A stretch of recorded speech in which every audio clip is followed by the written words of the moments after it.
Welcome to this news conference from the Hawaii State Teachers Association about the governor's initial plans to cut pay of educators and other public employees in Hawaii.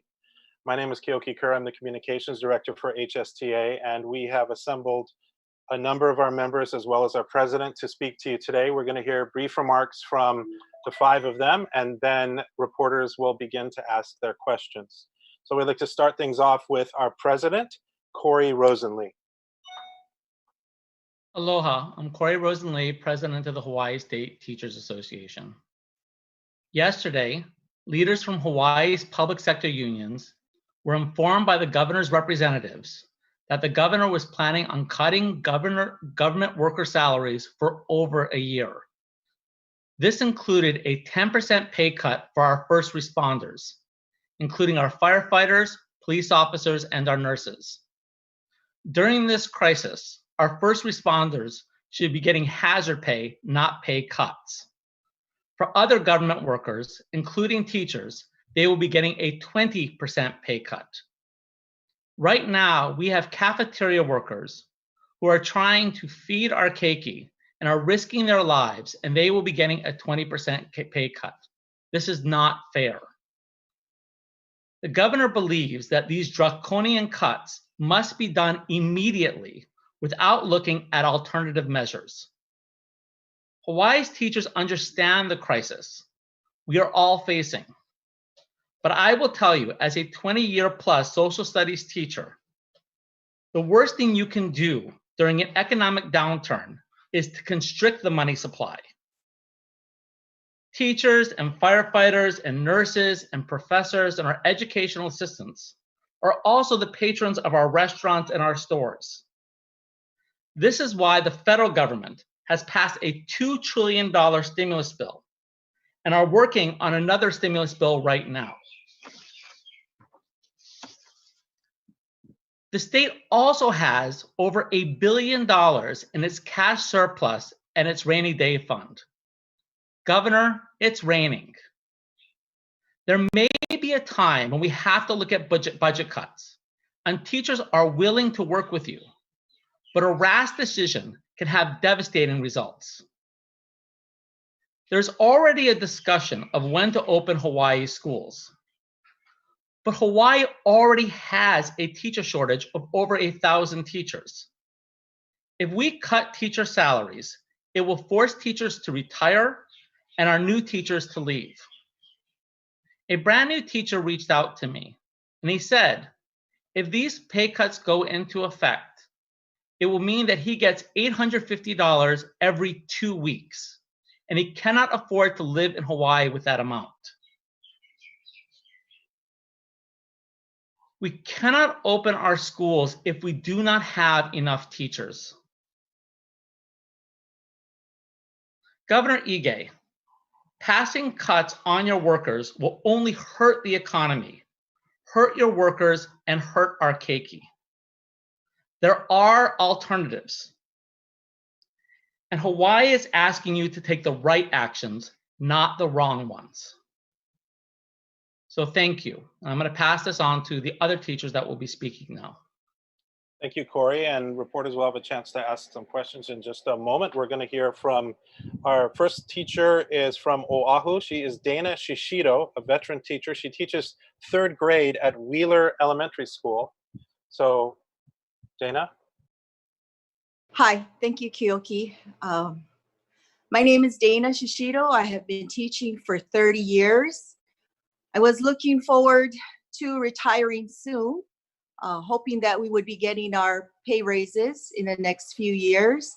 And if we had received the pay raises, I would have gladly stayed on. I am missing my students, and I am at home on the computer all day, whether in meetings or try to create meaningful activities for our students. And, you know, we're all working, sometimes without a lunch break because we want to provide for these kids, sometimes into the late evenings as well, you know. And when I heard of this potential pay cut, it just really saddened me. I was disappointed As I said, I've been teaching for 30 years. I've gone through pay cuts in the past. I've gone through the furloughs, neither of which I have financially recovered from. I'm also thinking that I may take an early retirement. I can take an early retirement. You know, I will take a cut in pension, but at least I have the pension, and then I can go and get another full-time job. If there are other veteran teachers feeling this way as well, what is that going to do to the students of Hawaii? You have a large group of a wealth of knowledge, of experience, who may potentially be taking that early retirement. How can you do this, Governor, to the keiki of Hawaii? Thank you, Dana. And next, we're going to hear from a teacher from Hawaii Island. Her name is Jennie Hancock. She's a 5th grade teacher at Waikoloa Elementary and Middle School. Jennie? Aloha, my name is Jennie Hancock, and like Kyoki said, I teach 5th grade at Waikoloa Elementary and Middle School on the Big Island. My husband is a first responder, and so when we got the news last night about these proposed cuts, we were absolutely devastated. We have been in Hawaii working for the state for 8 years. This is my 7th year teaching. And we've really established roots in the community we're currently in. We live and work in the same community as our school. Our son attends the school. His class is right next door to mine. He's a 5th grader as well. And when we found out last night about the pay cuts, we immediately started texting our moms, asking if we could move back in, because between the two of us losing this portion of our salary, that's going to add up to our rent payment. And so after all of these years of working hard and loving living here and loving the kids and the community, that's the reality we're facing, is evacuation in the middle of a pandemic. So that's where we're at. We really hoped and prayed it wouldn't happen. But since we already live paycheck to paycheck, there's no possibility of recovering or sustaining our residency in the state if we lose this great portion of our paycheck. And we know we're not the only ones that are, dual state employees or would be affected negatively, but that's where we're at. Thank you very much, Jennie. From the island of Maui, next we have Jodi Kunimitsu. She teaches math at Maui High School. Jodi. Aloha, everyone. Again, my name is Jodi Kunimitsu, and I am a math teacher at Maui High School. My husband is also a high school teacher. He teaches at Baldwin High School here on Maui. When we first heard about the pay cuts last night, we were extremely disappointed.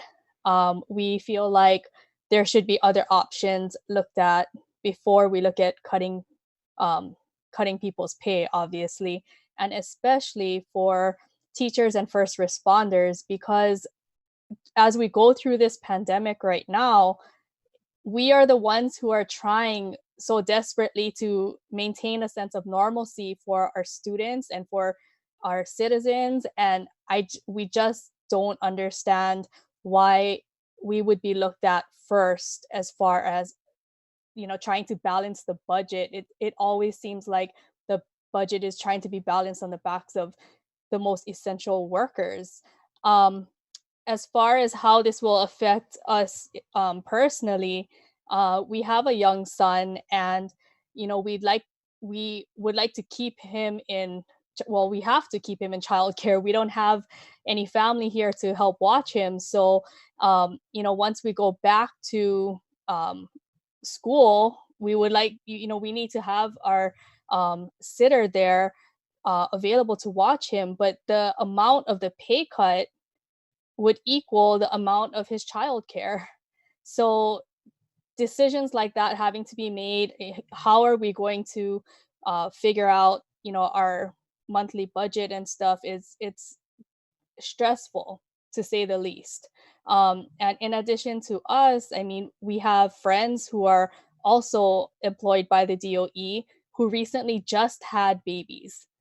Like literally during this pandemic, they're popping out babies. And,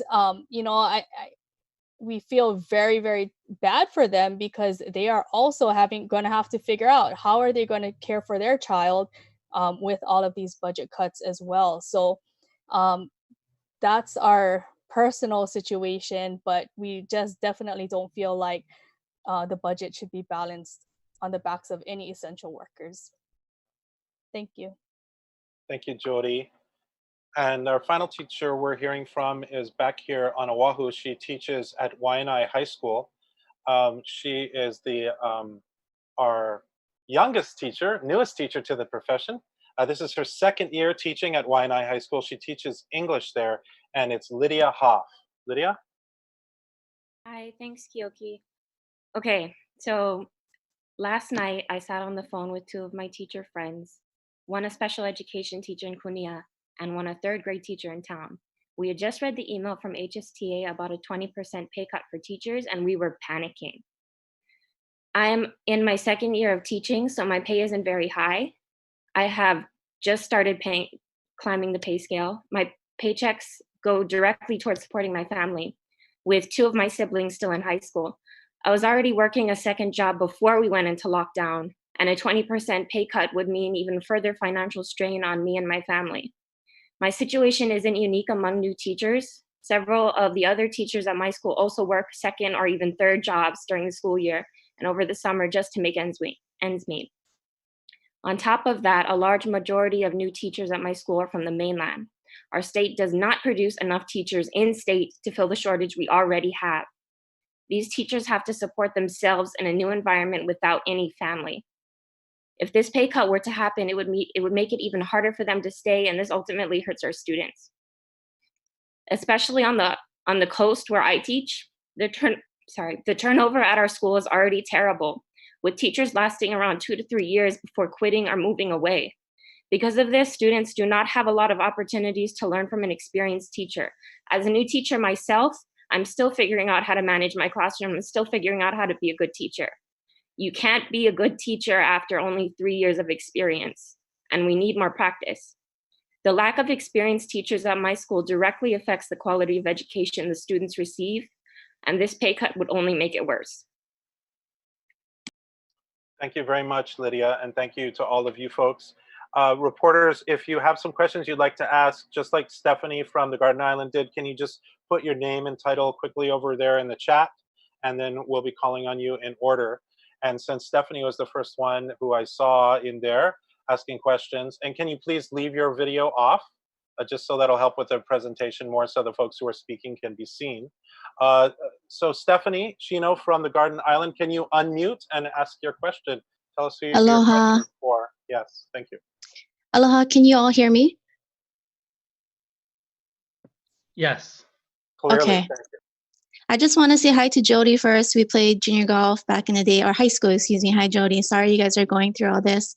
I have a question, and I wanted to know, I did some research. Japan leaders, even the Japan Airlines CEO, they would reduce their cuts. Do you believe, and playing golf, we always play with the better people. We get better, right? We are only as great as our weakest link. Do you believe our leaders here should also set the example and take a pay cut? Would you respect that? So to answer that one, I think that would be fine. I think that would show some leadership. But if they take a 20% pay cut and then ask our government workers to do the same, it's still going to lead to the same problems. Right. At the end of the day, that's not going to solve it. So I don't want someone that's making over $100,000 a year and the governor, to then take a pay cut and say, look, I did it so everyone else can do it. That will not solve the problems. We have teachers that are making a lot less than our leaders are. And, that would be a nice sign. But I think the bigger thing is just how do we make sure that we pay our workers adequately. Do you believe that they should take the cut, and not state workers? I think that's fine. But again, the amount of people that are earning those salaries is not going to make up for an example of the 14,000 teachers. It's just not enough.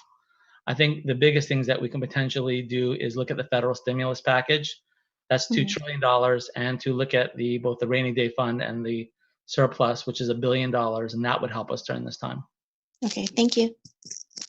Thank you, Stephanie. And next, we have Daryl Huff from Hawaii News Now. Daryl, can you unmute yourself and let us know who you're asking a question of?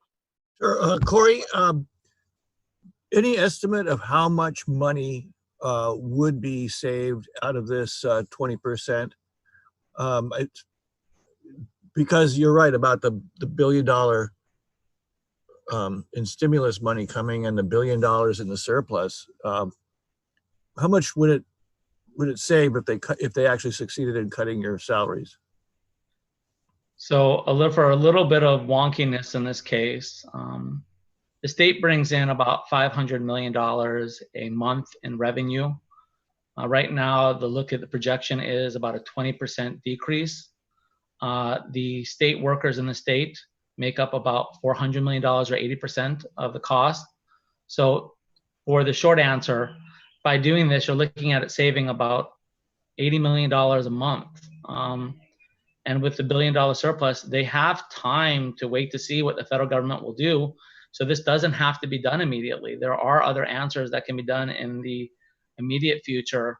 And let us see what would happen with the economy, what's going to happen with the coronavirus, what's going to happen with the stimulus package to be able to deal with this. And then how was this presented to you exactly? I mean, was it, we need you to do this, we've already looked at all the alternatives, and this is the best alternative? Or was it, how do you feel about a 20% pay cut? And who did the presentation? So I wasn't in the presentation myself. Our executive director, Wilbert Hoke, was.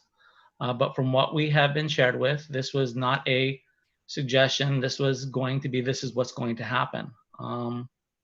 And so that's what brings a concern. This is not a conversation. This was basically, this is what is going to happen. So just to be clear, our HSTA's executive director is Wilbert Hoke. He was in the room. And this was, we still have not gotten a written presentation of this, but this was something that we believe was going to be imposed on us rather than a conversation. If it is imposed, do you have the right to strike? Well, that's a conversation. We need to look at what the law will suggest and will allow into this conversation. I think that there is definitely looking at what the parameters are set under the governor's emergency proclamation. And I think we will have to look at what are our legal means. Since this happened recently, I think we're still trying to get our head in around it and find out the specifics. And finally, well, no, I forgot my question. Oh, I might come back around, Kyoki. Okay, sure, Daryl, that's fine. Next, we have Audrey McAvoy from the Associated Press. Hi, thank you. I think you may have addressed this a little bit in your answer to Daryl's question, but I'm wondering to what extent the state has the power to do this unilaterally, and does the union have to agree to it for it to take effect? So the governor's under the impression that he can just impose this. That is something that we are checking with legal counsel and we have concerns with. Normally this would have to be bargained. Currently HSTA has a contract. And so I think that this is definitely a new situation for all of us. And whether he can impose or not impose, it's definitely something that we disagree with. Thank you. Thank you, Audrey. Next, from Hawaii Public Radio, we have Ashley Mizuo. Ashley. Hi. Can you kind of go into what some of the conversations with the other union leaders have been like, and I guess a little bit of specifics as to, I guess, how the money could be distributed from that rainy day fund, and then also the surplus? So I don't want to speak for the other union leaders, but I can tell you that I think they're all very upset, just as we are. You know, it's amazing to think that in other states right now, they're trying to pay hazard pay to some of the first responders. In Hawaii, we're talking about cutting their pay. We have people in Hawaii, some of our other unions, where they are barely, or they're getting minimum wage or just barely able to survive. And these kind of cuts is going to mean that they just can't survive. I mean, it's, you know, unconscionable in that case. And to your question, the legislature has the ability to use the rainy day fund if they want to. The governor has the carryover funds.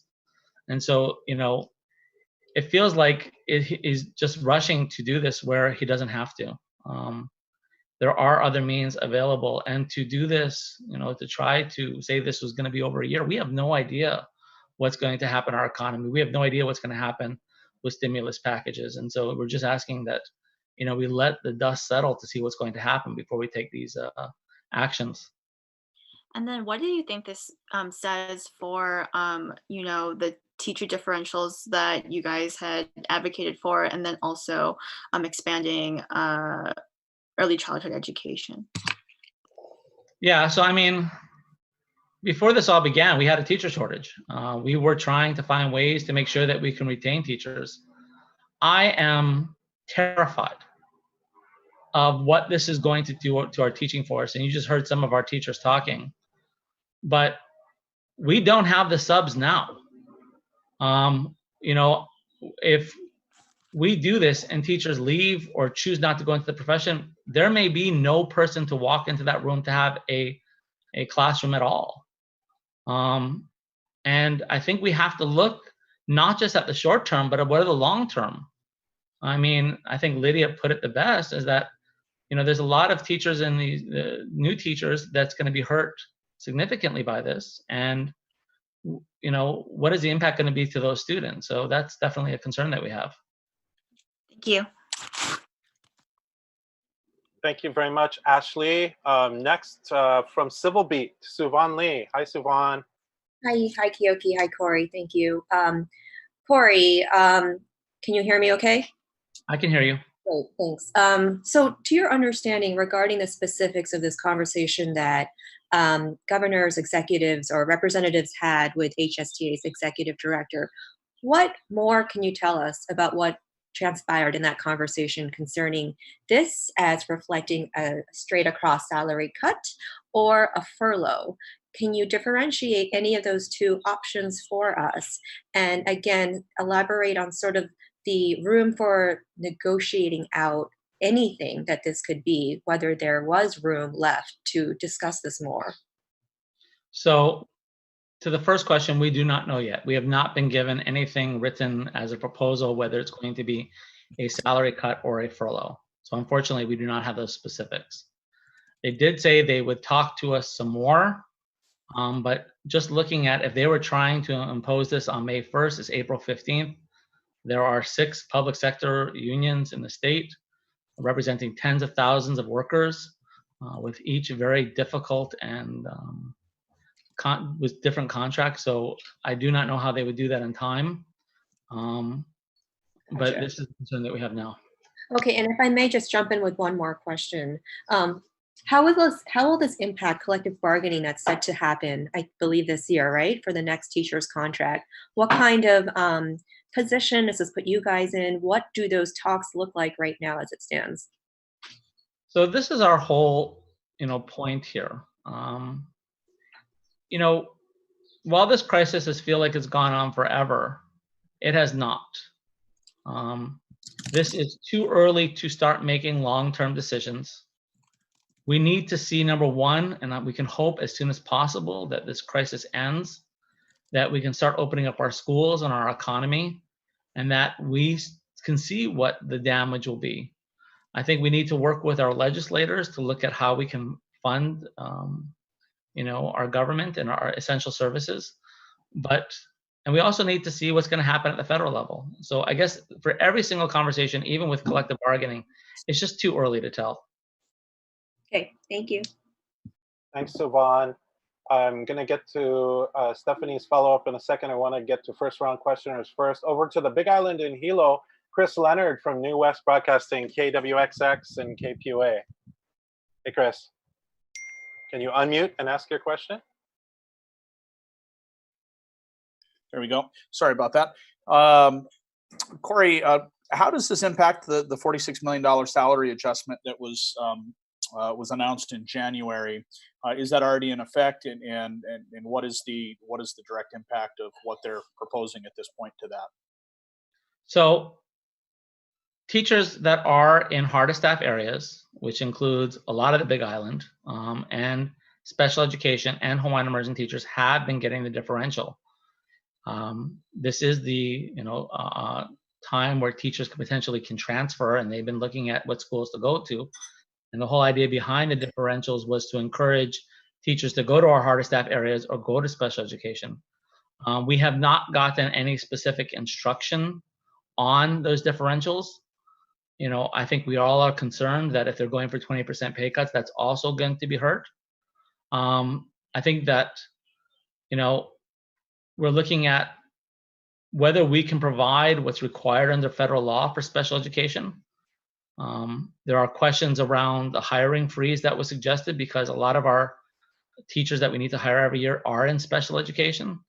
So, that's the whole point, is that before we just make blanket statements and try to, issue policies, we have to look at what's going to be the impact. And for example, if we do a hiring freeze on special education, or we do not try to do differentials for special education, I don't know how many special education teachers we will lose and what kind of services we can provide. And those are not just things we should just try to instill in a week or two, but these need to be detailed conversations about what's best for our keiki.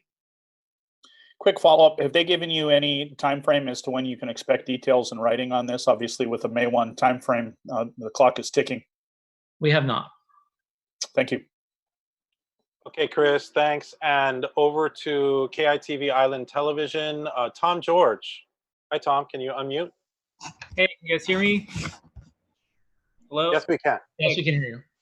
So I guess, how long are you guys prepared for this to go? I mean, you mentioned it being so open-ended, and also, do you guys have any thoughts on the directive that was issued about, it has to be 4 weeks with like literally no new cases at all? I mean, because that's seems so strict that, even if we get a resurgence or something and maybe one possible case here and there, does the clock start again? And how long are you guys prepared for? Is this in the long haul? So I think one of the positions that HSTA has held on this case is that we need to open our schools when we can make sure it's a safe and healthy environment for our keiki and our teachers. Initially, the biggest concern we had is that the stay-at-home order was being issued for everything except for our schools, and that's the concern that we had. I think everyone would love to see us get to a point of normalcy. I think a lot of parents are at this point really appreciating their teachers because they're learning what it's like to have to homeschool, and it's not easy. And so I think that there is not, I think, a specific way of doing it. I think that when we start opening up our state, that would include our schools. Okay, and I know, thank you very much. Tom, did you have a follow-up? Are you okay? No, that was it. Yeah, my other question was about the furlough thing, so. Okay, thank you. And Stephanie Shino from the Garden Isle, did you have a follow-up question? Yes, I have a couple of questions, really easy ones, but the last two I really appreciate answered. Calling from Kauai, this means so much to our Ohanas here. The first two are easy. How many teachers statewide do you believe you have that are affected by this? We have 14,000 teachers across the state. All will be affected. And what's the average salary of a teacher? Approximately right now, the average teacher salary is about $65,000. Okay. And when was the last time they got a raise or you negotiated for a raise? Right now, we are in the third year of a 4-year contract. So every single one of those years, we've seen either a % increase or a step increase. Can you tell us about roughly how much that increase was? So this year was a step increase, which is approximately 3%. 3%. Also, this rainy day fund, could you just briefly tell us what that is? So basically, the state has over $400 million that they have to deal with emergencies, the rainy day fund. And, that's what we're suggesting can be used in this situation in order to deal with what everyone agrees is a crisis. That's what it's there for. And this is what we believe can be used along with the cash surplus, which together is over $1 billion. Great. And then I also have one question that is localized for Kauai. We recently heard from our Senate that David Ige released $6.7 million to renovate our airports. I mean, I can see why this would be the time to do that, but I just feel like it's not appropriate. How do you guys feel about that? The money is being released, but for other projects. So this is one of the things that we're looking into. In the federal stimulus package, the $2 trillion stimulus package that was passed by the Congress, over $4 billion was designated for Hawaii. And some of that was for unemployment benefits and for the direct payment to people. But there are other things. The state was given $863 million. This is, again, what we're trying to find out about, is we are trying to get specific instructions from the federal government whether part of that money can be used in order to make sure that we maintain services as well. And so there is some disagreement about that. We're looking into it. But that's why, again, we think that this is too early to make a decision until we can find out more about how the federal money can be used in Hawaii. Thank you so much.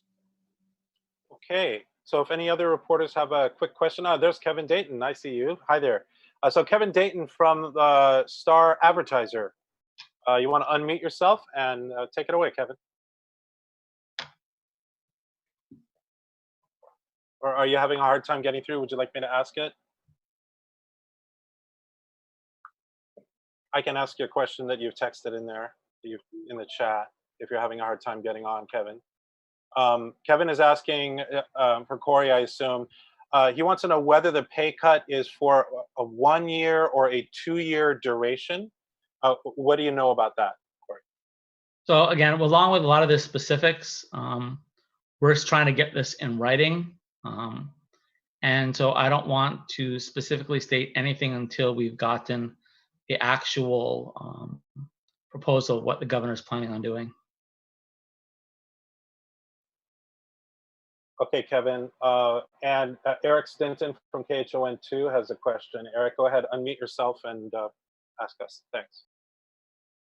Yeah, and this is actually a general question, not specific to the proposed pay cut.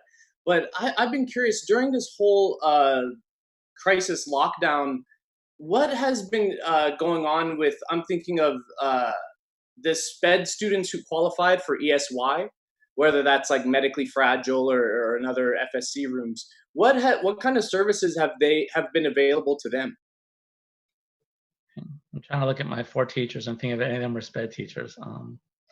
So what we've been instructed to do is do the best that we can. And so, you know, this is definitely a new environment for a lot of our students and our teachers. A lot of our teachers, believe it or not, are actually working harder than they've ever had to work before. They've had to learn new technology on the fly. They've had to provide both online and packets, deal with students individually.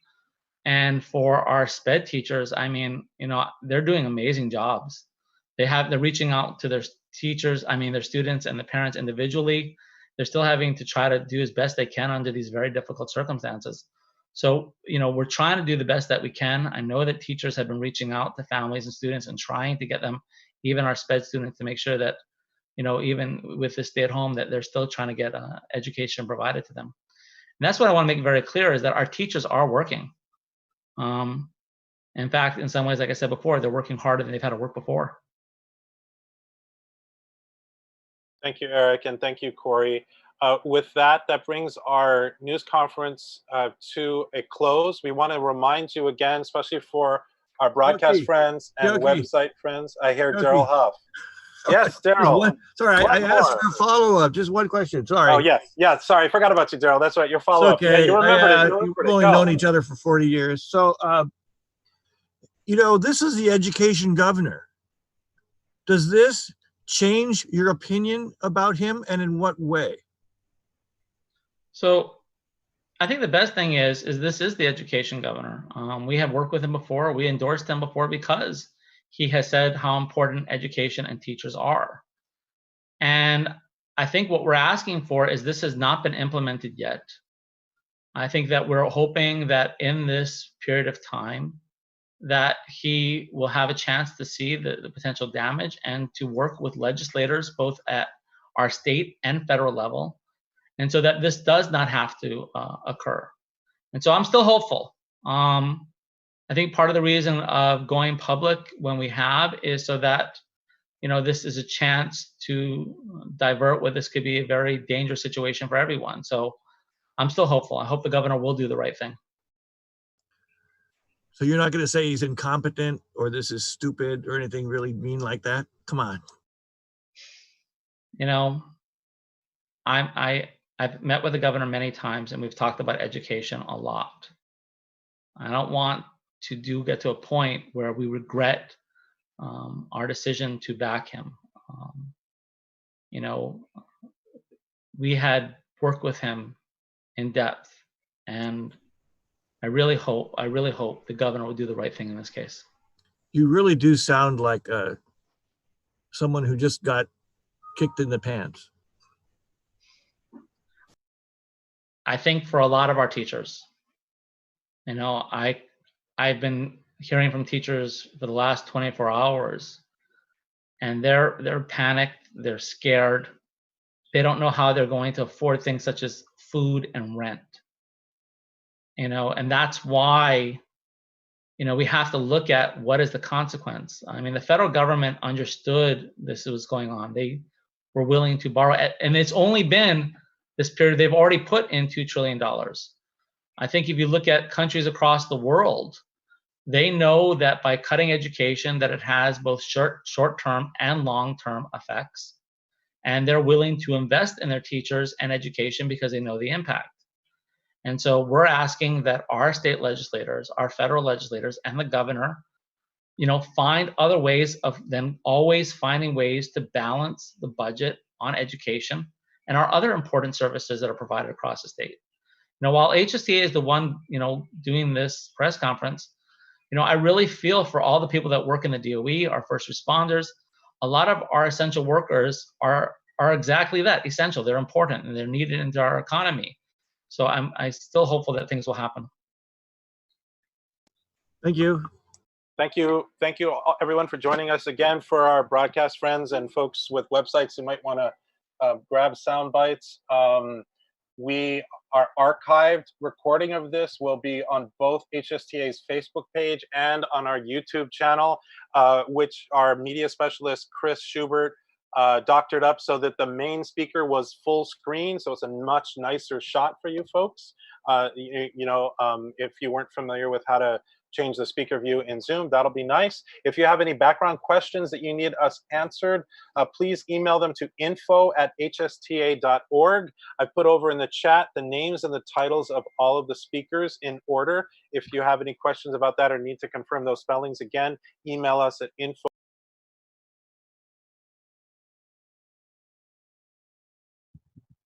Have a good day. Aloha.